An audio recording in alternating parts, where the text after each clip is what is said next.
If you're looking for an everyday knit hat that you can make with just about any yarn you already have, I have you covered with this one. This beanie is available in 9 sizes for medium weight yarn. No matter which size, they all begin at the band with the long tail cast on. Since this pattern is available in so many sizes, you'll need to refer to the pattern for the specific number of cast on stitches based on the size you want and the weight you're working with. When you have the correct number of stitches cast on, lay your needles on a flat surface with the working yarn on your dominant hand side and make sure the braid is not twisted in any way. Place a stitch marker here so you know which stitch is the first, and then we're going to continue with the band pattern. So knit the first stitch, and that's going to secure and join the round. The stitch pattern for the band is really simple. It's a knit 2, purl 2 rib. So we've already knit the first stitch, we'll knit the second stitch, and follow that up with 2 purl stitches. And that's the repeat. Knit 2, purl 2.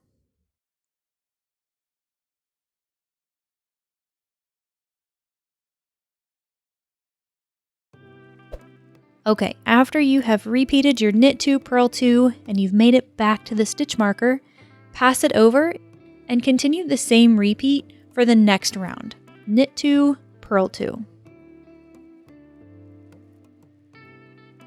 Now for those of you who are completely new to knitting, it's really helpful to be able to identify a knit and a purl stitch so you can check your work as you go to avoid any mistakes. So when you see a stitch with a horizontal bar that's laying just below the needle or the cord, that's a purl stitch. When you don't see that, it's a knit stitch.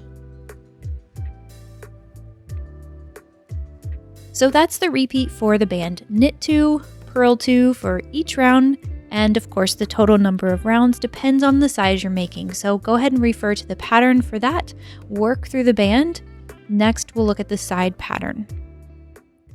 Okay, so when you're finished with the band, it'll look something like this, and you're ready to transition to the hat side pattern. Well, this one is even easier than the band. You're simply going to knit every stitch in every side round. Again, the total number of rounds that you need to make depends on the size you're making, so refer to the instructions for that information. After that, you'll be ready to work on the crown. After you finish the repeat for the hat sides, you should have a nice stockinette stitch pattern that looks something like this. The crown pattern will consist of 2 different types of rounds, a decreasing round and a round with no decreases. So first, the decreasing round.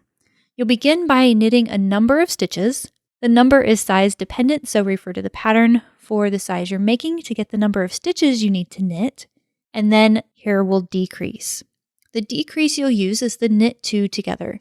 Insert the needle through 2 loops and knit them as 1. Then proceed with your designated number of knit stitches, followed by another knit 2 together, and repeat.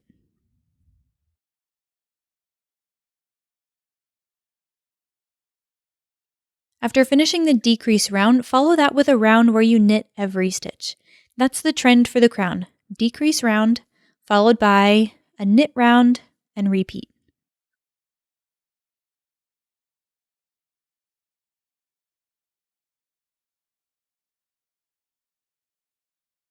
Now, as you continue to decrease, eventually you'll get to the point where the stitches no longer stretch around your circular needles.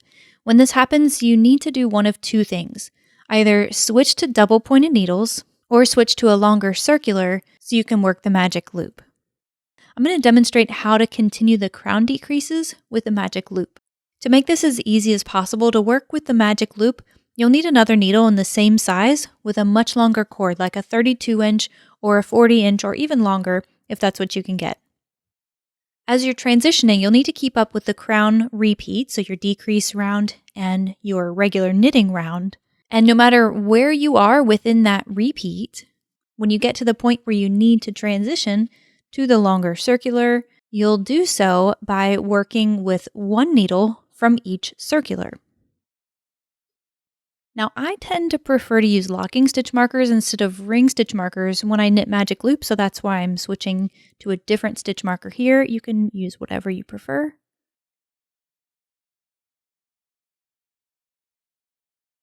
Now, the next step, you can be really exact or you can sort of eyeball it. So for the magic loop, the stitches need to be split in half. So half of the stitches are on one side and half are on the other. Now I'm going to eyeball it here just by folding my work in half and guesstimating where the halfway stitch is, but you can certainly divide the total number in half and count it out if you prefer. Then grab the cord and pull it through.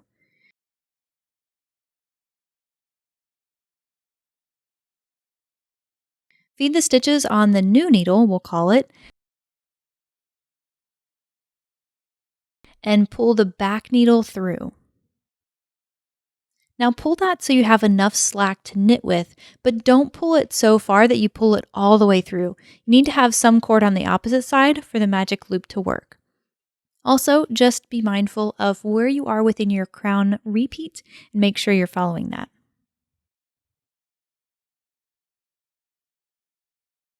So here's how the magic loop works.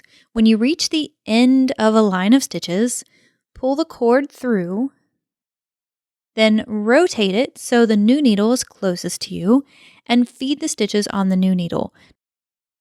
And then pull the other needle that's at the back now, pull that needle through just so you have enough slack to knit with it, that sort of becomes your knitting needle, and continue with your pattern. So work your crown following the pattern for the size you're making, and lastly, we'll look at how to close it up and finish it off. When you get to that point, cut yourself a nice long tail and thread it on a yarn needle. Then insert that needle knitwise through the first stitch, pull it through, and slide it off the needle.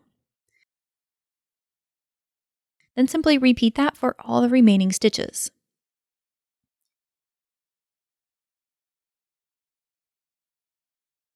Now, when you run out of stitches on one needle, pull the cord all the way through so the remaining stitches can be fed on the needle so you can continue to work in the same direction. When all the stitches are secured on the tail, pull it tight to draw it up, then use the yarn needle to secure the opening.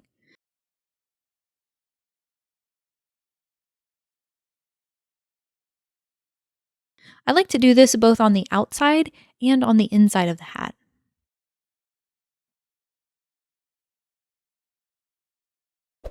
Then don't forget to weave in the end along the band as well. Tidy up the join if needed and just weave it in along a row of knits on the inside of the hat.